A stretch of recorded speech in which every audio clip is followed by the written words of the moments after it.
minn Bernard Gregg direttament, mit-tmexxija tal-partit, qed nagħtu sinjal li rridu l-għaqda u għandna bżonn it-talenti kollha fi ħdan il-Partit Nazzjonalista on board, on deck. Il-Partit Nazzjonalista u li ħareġ rebbieħ.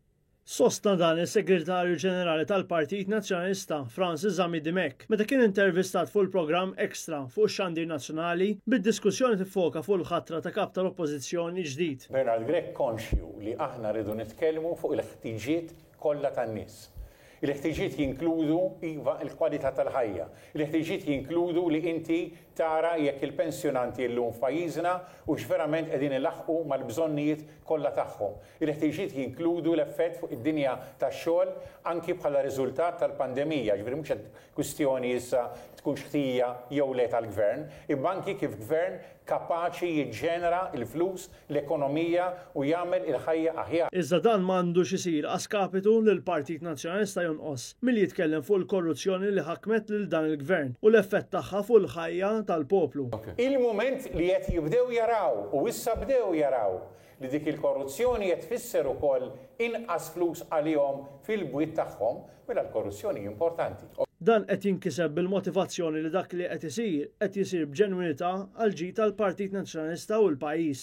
Bernard Gregg u l-għajta tiegħu hi bl-aktar mod assolut favur li jkun hemm l-għaqda, favur li niġġeddu, favur li allura bis-saħħa ta' dan kollu iva anku il-partit jista' jkun partit li joffri l-opportunità bħala gvern alternattiv. Partit li għandu jkun rebbieħ. Fakkar kif il-Partit Laburista għadda wkoll minn esperjenzi ta' riżenji wara tiġrija tmexxija tant li l-membru parlamentari Joe De Bono Grech kien irriżenja mal-ħatra ta' Joseph Muscat bħala mexxej Laburista.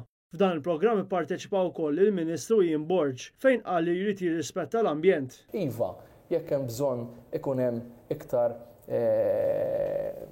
attenzjoni għall-ekonomija imma b'rispett lejn l-ambjent. U meta Zamidimek għamel referenza għat-talba tal-kap tal-Partit Nazzjonalista biex tinfetaħ inkjesta pubblika fuq il-power station tal-Electrogas, Ian Borge qal li Bernard Gregg qed jagħmel dan għax-shows. Jien ma nistax naċċetta kif Robert Abel allura jgħidilna l-Electrogas mifni bi skandalu wieħed fuq l-ieħor u ma jridx jagħmel inkjesta pubblika kif talbu jagħmel Bernard Gregg fl-ewwel ġranet tiegħu tajjeb bħala kap tal-Oppożizzjoni. Huwa spiċċa jinnega l-mod kif il-Partit Laburista ħammar wiċċ pajjiżna mal-erba' tirjieħ tad-dinja.